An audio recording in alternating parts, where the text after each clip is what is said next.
As more and more begin to know, the status quo has got to go. They're bound to say yes to a man named Dr. No, a man who makes the establishment panic. Grassroots are growing way too wild, too organic.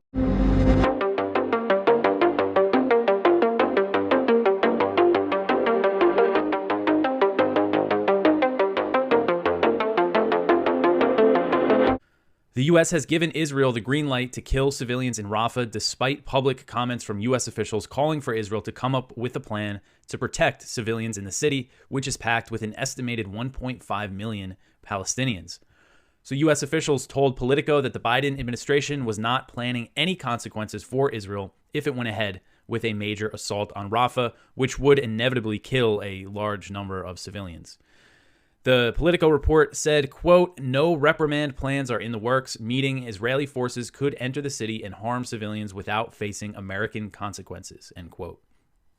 So all that talk about the U.S., cautioning against attacking Rafah, that report saying that Biden told Netanyahu he had to come up with a plan to protect the civilians, it was all just talk. When it comes down to it, the U.S. is going to support whatever Israel does in Gaza.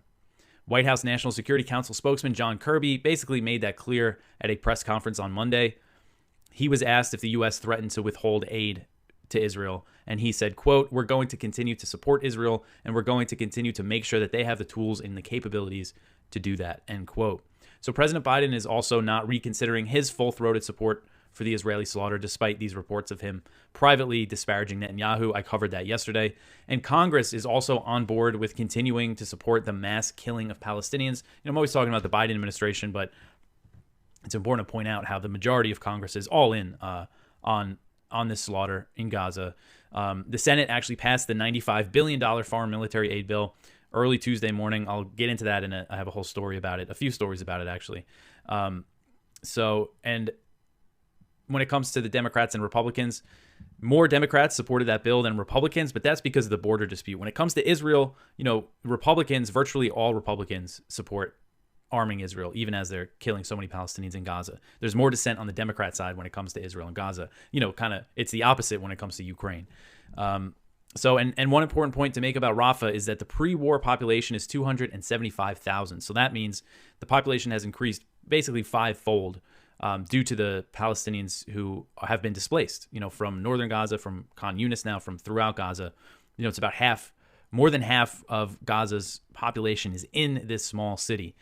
And the people are in the street. So a big Israeli assault would kill so many people, so many civilians.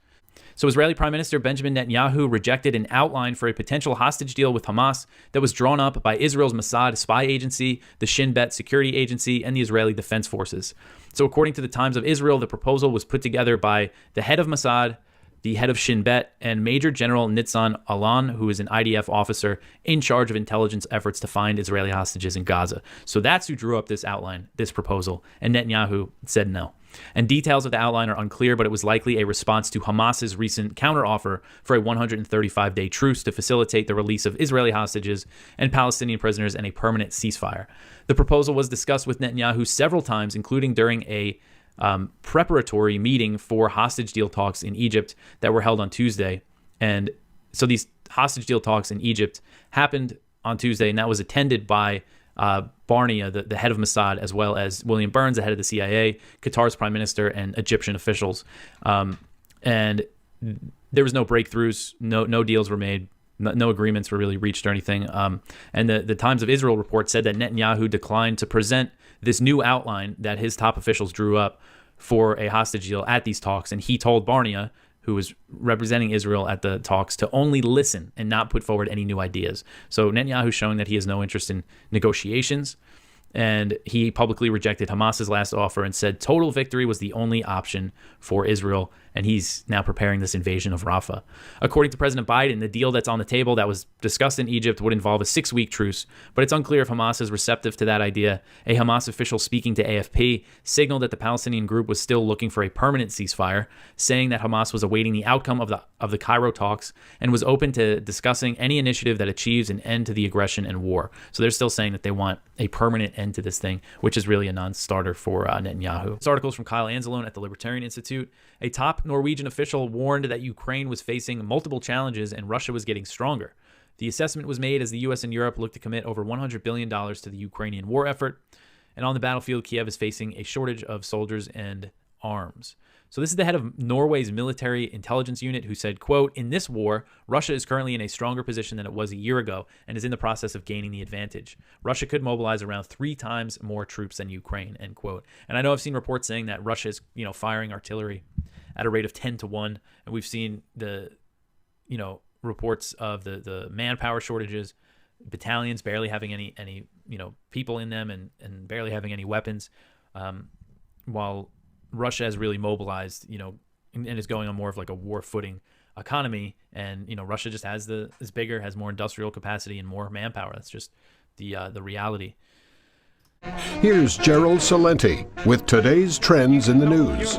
This is from the Times of Israel. IDF airs footage of Hamas leader Sinwar in Gaza tunnel. We'll catch him, dead or alive. How can you make out who that is? It's a shadow of nothing. But this is the propaganda that they said. Oh, we'll get him in dead or alive? That's the same fucking bullshit spewing out of the mouth of a little dick with a prick that big and a pair of balls smaller than a pea, little Georgie Bush. That's right. Oh, you forgot. We're going to get that guy Osama bin Laden, dead or alive. Oh, I guess the Israeli press got that from a Biden, from Bushy boy, the little daddy's boy born on third base and thought he had a home run. Oh, and 88% of the American people swallowed Bush shit. Oh, yeah. Bush shit, Biden shit, Trump shit. It's all shit. Oh, don't give me a fucking crap about Trump. He's a narcissistic freak. He backtracked on just about everything he said he was going to do. And he moved the embassy from Tel Aviv to Jerusalem. Totally supportive of this. Oh, he only got $100 million from Sheldon Adelson, who wanted him to do that. He only slaughtered Soleimani, brought in scumbags like Bolton and Mad Dog Mattis to destroy Venezuela. Oh, that guy Guaido is the president, I declare. Oh, yeah, that Trump. I could go, oh, I forgot. I said Friday the 13th. I meant Tuesday the 13th today. Friday the 13th, 2020, Trump gave us the emergency, state of emergency. We're fighting the COVID war, his language. They called it a fucking war because shitheads march off to war. And I could go on. Oh, I forgot about the Operation Warp Speed jab. The guy's only interested in himself. It's a shit show. And he's just like all of the rest of them. And here it is. Hey, politicians, who the fuck are you to tell me what to do? So in your Trends Journal, you saw what happened today in the markets. Oh, they went down. Oh, they went down because the street guessed that the inflation rate would go up only 0.2%. It went up 0.3%. And they guessed that the yearly inflation rate would have gone up only 2.9%. It went up 3.1%. What the fuck are you talking about? 0.2 percentage points. The other one's 0.1%. That's not what brought down the markets. The markets are overvalued. You have a price earning ratio of almost 26. And then you look into the NASDAQ markets and they're like 32 times earnings. So it's all bullshit. And what we're writing about that you're not getting anyplace else in your Trends Journal, and you better get ready for it, is the banking crisis that's coming up next. The banks are going bust because the office buildings are going bust. One article after another, we're detailing this like nobody else in the world is. And you're going to start looking at defaults. So what's going on in the markets now, it's totally a rigged game. We're not saying the crash is now. We're saying it's going to happen when the banks go bust. The office building bust is real, and it's global. The study just came out. Europe is leading in office vacancies in terms of less people going back to work. So again, one of your top trends for 2023 was office building bust. And now one of your top trends for 2024 is going to be banks go bust. They're downplaying this Bancorp thing that's gone down. They're saying, oh, it doesn't mean anything. Yes, it does. You got to look at oil prices, because if Iran gets involved in this Israel war, you're going to see Brent crude go to $130 a barrel plus. And that's going to crash equity markets end the global economy. The migrant crisis that we have now is going to escalate dramatically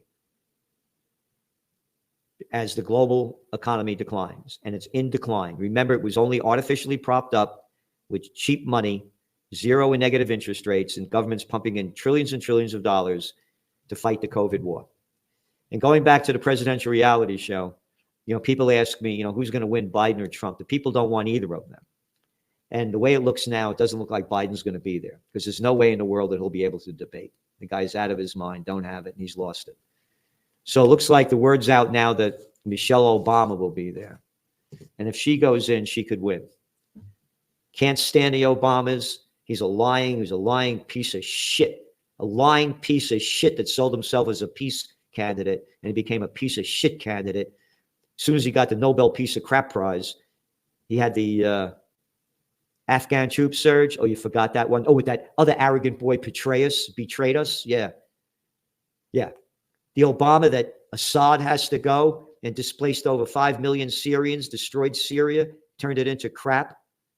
Oh, we're here to fight ISIS. Yeah, fuck you. That's the bullshit they use. Oh, and this is the Obama. Gaddafi has to go. Yeah, that Obama. Folks, always folking us, folks. An actor, that's all he is. A little nobody brought up by the Pritzker family there, where they own Hyatt Hotel, when he's a little nobody in Chicago. It's the bigs that are controlling everything. Oh, then the Pritzker, the girl became the U.S. Commerce Secretary, still in the government, running around. Yeah. The bigs own everything. They're going to put into place who they want to put into place. The Peter Schiff Show. And again, more proof that we need rate hikes is again being supplied in the consumer credit numbers. We just got new news again. I think it came out yesterday. But household debt, again, has hit a new all-time record high. Credit card debt has hit an all-time record high. I think it's above $1.5 trillion. But what's more significant about the fact that credit card debt is at an all-time record high, credit card interest rates are at an all-time record high. The average, I think, is about 21%. But whatever it is, it's the highest it's ever been. So when you have the highest amount of credit card debt and the highest interest rate to pay on that debt, that is a huge burden on the borrower who has all this debt. But the bigger issue is the way rate hikes are supposed to work, the way they're supposed to reduce inflation, is by making it more expensive to borrow so that people stop spending. If Americans have been spending a lot of borrowed money and all that excess spending is bidding up prices, you raise interest rates to discourage that borrowing so that you reduce aggregate demand. You need less people spending. And of course, you need more savings. That's supposed to be the flip side. We have higher interest rates that reduces borrowing and spending, but that increases savings. And with higher savings, we can have more capital investment, and so we can increase supply. So you have two things happening at once. The higher interest rates reduce demand for goods, but they also work to increase the supply of goods, and that brings prices down. But that's not happening. Yes, the Fed has raised interest rates from 0 to 5.25, but it hasn't slowed down the borrowing. The consumer is still borrowing like crazy and spending. So it hasn't had the desired effect. We need bigger rate hikes. The problem is the Fed knows that the economy can't afford it. The government can't afford it. Nobody can afford it. The Fed spent over a decade getting the economy hooked on 0% interest rates. It's like if you get people hooked on drugs, you just can't take away the drugs and expect them to continue to behave the same way. There's going to be a withdrawal. They're going to go through detox. And I think Powell saw this coming, and that's the real reason that they stopped hiking and that they then talked about all the rate cuts, because they're trying to prop everything back up or prevent everything from collapsing, especially in an election year. But the fact that consumers are continuing to borrow and spend means that the pressure on prices, the upward pressure, is going to continue. And the problem is, consumers would not be borrowing record amounts of money with record high credit card rates if they had a choice. The fact of the matter is they don't, because they're borrowing to buy necessities. They're not borrowing, to buy, a new car, for example, as much, or, a new television set or a big ticket item. They're borrowing to buy groceries. They're borrowing for gasoline. They're borrowing for a lot of things that they can't afford. And so they got to eat. And so, they got to borrow the money to buy the food. But everybody is struggling because of higher prices. That's why people are taking second and third jobs. But it's not just individuals. The government is borrowing and spending. In fact, they just passed, I forget the dollar amount, was it a 80, 90, $100 billion foreign aid package that's going to go through? Where's that money coming from? I mean, obviously it's going to be borrowed and printed, but the national debt is now over $34.25 billion. It's 34.228 trillion, rather, not billion, trillion. The government continues to borrow. The increase in interest rates, tighter monetary policy is supposed to force tighter fiscal policy. The government is supposed to react to higher interest rates by borrowing less. It's supposed to be cutting spending or increasing taxes. It's doing neither. In fact, it's increasing spending. So we're getting all this stimulative fiscal policy, which is clearly stoking the fires of inflation, which is why we're seeing these numbers move up. And there are two things that everybody's got wrong. One is that inflation is over, right? That it's coming down to 2%. And the other one is that the economy, that the Fed has achieved a soft landing. In fact, they didn't even have to land. That's how good the Fed was. They simply reduced the altitude of the economy, but they never even dropped the landing gear. And now we're going back up. So we got this super strong economy with low inflation, and the Fed's going to be able to cut rates, and it's the best of both worlds, and it's Goldilocks, and everybody thinks that it's perfect, when it's the opposite of perfect. We're in a recession. I don't care what the unemployment rate looks like. I don't care about what the GDP numbers are, because they're probably not real. They don't jive with all the anecdotal evidence of what you can see that's happening in the economy. You can see all these companies that are laying off workers. I never hear any announcements of companies that are hiring a bunch of workers. That's all these layoffs that are coming. And I'm sure that there's a lot of businesses that are going under that are not being captured. The government probably still assumes that new businesses are being created when it's very unlikely that's the case. Again, Biden's low popularity not only, proves how bad the economy is, but if you look at the polling questions where they ask voters, how do you rate Biden or Biden versus Trump, where Biden gets his lowest marks are on the economy. Now, if the economy were really as strong as everybody is claiming, obviously these people who are being polled, they watch the news, they're subjected to this nonstop propaganda about how great the economy is and how it's all, credit goes to Biden and these great economic policies that he has, whatever they are. Yet despite being bombarded with all that nonstop propaganda about a great economy, they know the economy is lousy because they're living in it. You're listening to Part of the Problem on the Gas Digital Network. Rumble. Where are you, Rob? Back of the room. Back of the room. Hey, David, why do you think that the Libertarian Party can't get behind Bobby Kennedy? And I know he's been right about pretty much everything besides the Israel war, but why do you think, with the influence that Israel has, why can't they just get behind him? Well, I wouldn't say, I don't think Bobby Kennedy has been right about everything. He's been pretty wrong on a whole lot of things. He's been so wrong, like on guns and on fucking climate and on like a bunch of different things. He was really good on several really important things. But I don't know, man, if you're, the libertarians are, it's not like I control them, and believe me, I've tried. But libertarians are like, they're not, what people say, it's like herding cats, but libertarians aren't even like cats. Libertarians are like some freak mutant creature, they're like half cat, half camel or something, I don't know. But you can't tell them what to do, and the party's not going to get behind him because he's just too unlibertarian. But just anyone who's saying America has to fund another war isn't going to get the nomination from the LP. And that's just it's so like the bare minimum, Like that's a reasonable thing to be like. You can't be running on that. And how did Israel, compromise him or whatever? I don't know. But he's Epstein. Well, listen, I'll say this. If there's anything that the Kennedy men are known for, it's self-control. All right, that's all I'm going to say. When I was on that plane, I didn't know we were going to an island.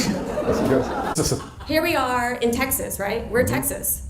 We have the ability to secede from this thing, but it takes the people to make that decision.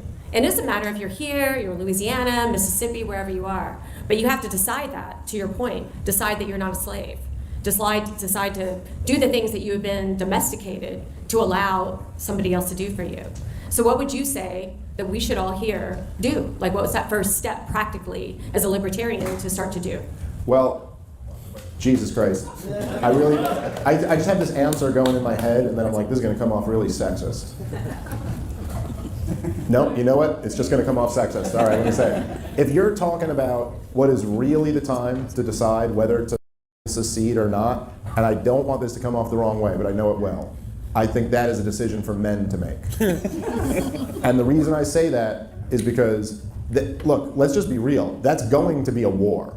Right now, you're talking about fighting a war. And I think that's the decision for the people who are ready to fight or not ready to fight that war. And to say, like, as you said, that Texas could secede if they wanted to, and it's just whether they make up their minds to do it, it's a little bit more than that. You guys got some big old military bases in this state here. And by the way, there's a reason why they put them right in the middle of Texas. And it's not, as of right now, Washington, D.C. is not going to let anyone secede. They'll come put that shit down. And they'll probably be able to work up enough popular support to do that. Look, there were, the South seceded once, right? How'd that work out? Just saying. Try to remember that. We're more in the phase of like normalizing the idea than we are in actually like saying like, okay, now let's make moves for Texas to secede. So even something like it being on the ballot in Texas is huge. Just the idea being infused, just people even moving the Overton window to the point that like you could even conceive of that is one thing. But if that time ever did come where people are really talking about like we are going to declare our independence, look, this country, that's our history, right? We declared our independence and then there's a war that follows afterward. So I think it would be like really incumbent on you to like, and look, I'm 40. I don't know. I'm probably not fighting in any war either unless I really goddamn have to. But I think it would be like you're going to need a whole lot of 20-year-old boys who are willing to risk their lives, and I would tend to lean toward let's talk to them and see if they really want to do this. And I don't know if you've seen our 20-year-old boys, but half of them are now 20-year-old girls. So they may not be ready. Is all I'm saying. But hi, Dave.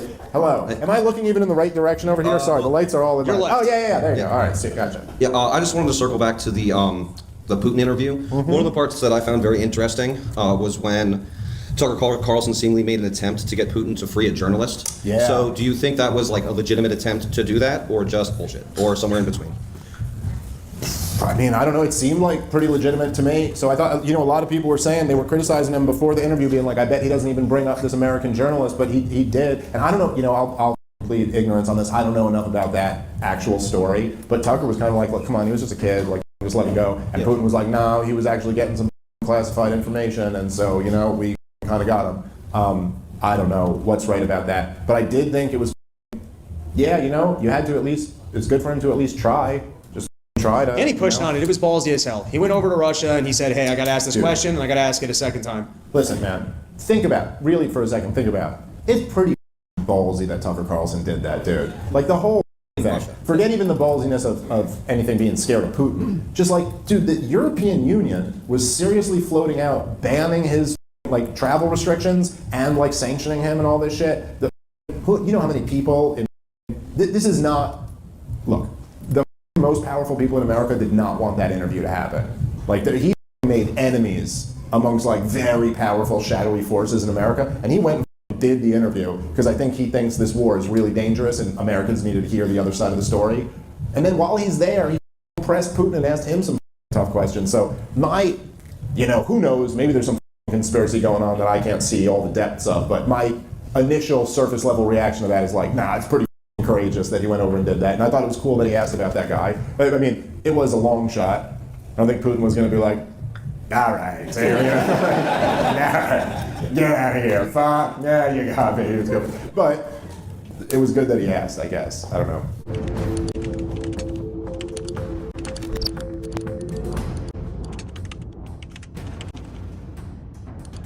And today I'm talking about civil asset forfeiture, legalized government theft. Not explaining what it is. We're just going to assume you know what it is and what the problems with it are. But I want to focus primarily on another strategic failure. That is of trying to get the federal courts to protect everyone's liberty in one fell swoop. It's like a Hail Mary, and I feel like a lot of times it makes things worse. And I want to kick it off with this article that we've just published, I believe just earlier this morning by Mike Meharry, and he points out it's titled 5 years later, Supreme Court decision still hasn't significantly limited asset forfeiture. Surprise, surprise. He said many people believe the Supreme Court, quote, ended asset forfeiture with its 2019 opinion in Timms versus Indiana. We saw this all over the place where people were saying, civil asset forfeiture has been ended by the federal courts. Everything's all good. And that in and of itself is an issue that I'll mention a little bit later as well. But as we argued at the time, Mike writes, Timms ended nothing, and follow-up cases about this actually bear this out. Now, here's how Mike Meharry puts it.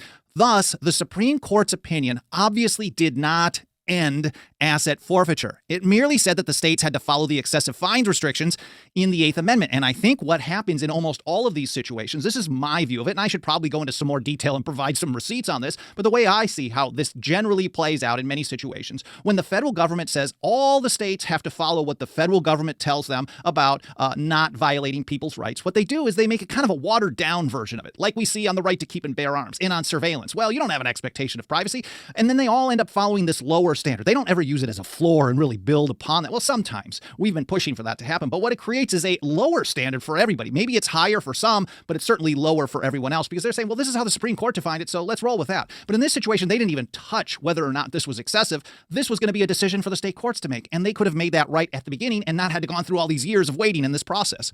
So Meharry writes that the SCOTUS then sent the Timms case back to the Indiana Supreme Court for it to determine if the forfeiture was excessive. In 2019, the state high court laid out criteria. So even at that time in 2019, they had a set of criteria to define what was considered excessive and then sent back the case to the trial court for that court to determine whether or not the forfeiture fit within those parameters. That court then again found in favor of Mr. Timms, saying the forfeiture was excessive and ordering the state to return the Land Rover to its owner. So we had the same process. They already determined it was excessive all the way back in 2012, 2013, I think it was 2016. I'm not sure I think this first state court was in 2016 and then 2017. And then finally it got to the Supreme Court there and the opinion was released in early 2019. So they had already determined that was excessive. And then they had to go through a few more years of determining whether or not it was going to be the federal government saying it's excessive or the state government. To me, this is a bad process. The state, of course, appealed that ruling and brought it back to the Indiana Supreme Court, arguing that the trial court was wrong to call the Land Rover forfeiture excessive, and as Ilya Soman put it, quote, more generally that the state Supreme Court should adopt an approach to measuring excessiveness that is more favorable to law enforcement. So they wanted to really encourage more forfeiture. But in 2021, the Indiana Supreme Court finally settled the matter in this one case, in this single state, and by a 4-1 vote, they held that it was excessive, so that we know that it's almost certain that they would have viewed this as excessive in the first place, and Mr. Timms would have gotten his stuff back years earlier. So this person had to wait extra years in order to establish a precedent expanding the incorporation doctrine. And then did it really even stop civil asset forfeiture? Now we're still set in the same kind of a scenario.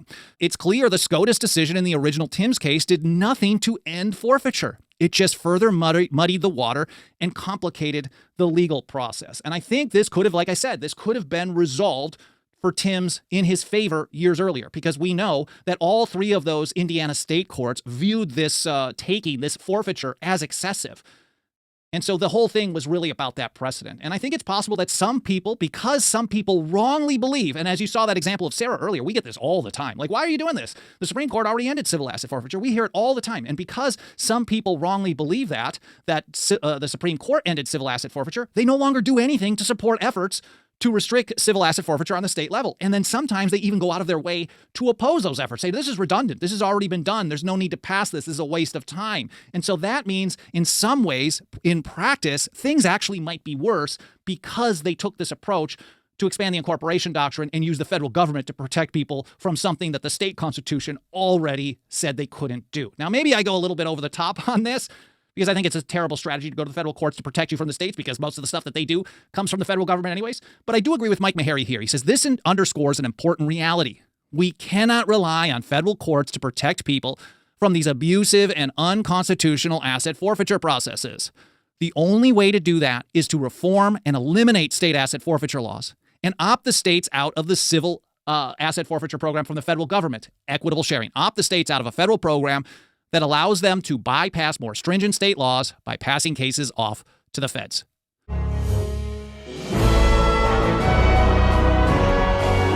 Yesterday, second time is a charm, apparently, if you can put that next one up. The House last night, we'll skip that one for now, we pretty much covered it. House impeaches Mayorkas in historic vote. Alejandro is going to be going bye-bye. Well, probably not, but anyway. In a vote of 214 to 213, Mayorkas is the first cabinet official to be impeached since the 1870s. The Homeland Security Secretary impeached by the U.S. House. What do you think's going on, Dr. Paul? I think he's a bad guy. I think You're right. And that was the qualification. We'll talk about qualification when we talk about the list of qualifications for getting jobs in the government. That is scary. Yes. But no, this is something else. But I kept thinking that. There was another thing came out on the secretary. He was willfully and systematically refused to comply with the law. The evidence is there, but it never got out. Just getting out now, but better late than never. Yeah. One of the things in this article, and this is from Zero Hedge that we took on this. One of the things though that was interesting to me, and this is sort of a political thing. If you can put that next one up. I don't know. We talked about this before. So they write the GOP leaders move to hold the vote before their majority potentially shrinks even further, with a closely watched special election Tuesday in New York to replace expelled Republican George Santos. The race is considered a toss-up. Well, we know now that the Democrat won. So this says a lot, I think, about, and this is not related to Mayorkas, but I think it says a lot about the Republican House majority right now, which is they were so obsessed with getting rid of George Santos, who was not PC in their way of being PC, who was a little bit weird, as we all know, but he was a solid Republican vote for Republican things. So they kicked him out because he embarrassed them, and they said they hold a new election, and now it's a Democrat. So they're razor-thin majority now because they were wasting so much time kicking out Santos. Yeah, the election yesterday didn't help any. No, not at all. There was a release just yesterday that came about dealing with Mayorkas, and this came from Judicial Watch. Yeah. We can trust them. Yeah. They found the documents showing Mayorkas personally rejected Secret Service protection for Robert Kennedy. Wow. And this is simply despicable. And actually, my thoughts were even stronger than despicable. That it took a federal FOIA lawsuit to force out this information speaks volume. Yeah. I mean, that is so bad that here he asked for it, and then you have the family history. Yeah. I mean, where is their common sense and compassion? What is the purpose of a security force, related to these individuals who have been threatened? And he was turned down, but it was done by him personally. That's crazy. He signed the document. Yeah. That has to be so bad that once again, he's not. Let's say Kennedy, would have gotten shot. Yeah. This Mayorkas, do you think he had remorse? Do you think they have feelings? Do you think they care? But sometimes that's exactly, how much remorse would it be if they marched around and killed a few more? Yeah. And we live in dangerous times because that generally is, when you read that history of the 60s, about what went on with the Kennedys and Martin Luther King and a few other people, I mean, it was pretty bad. Now they're a little bit more sophisticated. They cancel people. Yeah. If pretend you don't live. And as long as they can keep you from getting any more power, if they can control the media, and they're one step ahead on the media, the social media especially. Well, even his family history aside, he already had several kooks, and maybe even worse than kooks, trying to assault him on the campaign trail. RFK did. A couple of times there was a guy with a gun who was trying to get in. I was thinking 3 or 4 times something happened. So here, all of this evidence they present and say this guy needs protection. But then when you add in the family history, together with that, it seems like a no-brainer. So this guy says no. And you hate to think that he just wants RFK to get killed. But everything to these people is political. Everything's political. And at the time, RFK was running as a Democrat challenging Biden and was doing well and was getting traction. So who knows? It's hard to think that Mayorkas could be that evil. But you never know. It's Washington, D.C. How many times have they argued that the borders are secure? Yeah, that's right. Up is down, black is white. Not a couple thousand, 100,000. Some say millions of people have come in here, and they don't even investigate them. It to me is so disgusting when you when you hear the kids couldn't go to school today because it was taken over and they made a shelter for the illegals, and they do that. To think of the invasion of our hospitals and our schools and everything else, it makes no sense whatsoever. It's so self-defeating, self-destructive. They're sort of masochistic, but really still what bothers me is why don't they wake up? The only reason I can think could it be is they really don't care because that's sort of what they want. Yeah. They want to change the system. As a matter of fact, that's well written in authoritarian literature. The fascists did say that you might have remnants of capitalism, but you can't have it. Yeah. You got to rid of everything. And in the case that's been going on recently has been getting rid of this social culture, destroying monuments and all this, the system attack. The other thing that really is, it can't be just a coincidence, and that is the attack on families. Yeah. When you look at the taking over, the government now really owns the children. They can give permission. The parents can go to prison if they don't agree to have, some horrible surgical procedure without the parents even knowing by the government. That is a bad sign.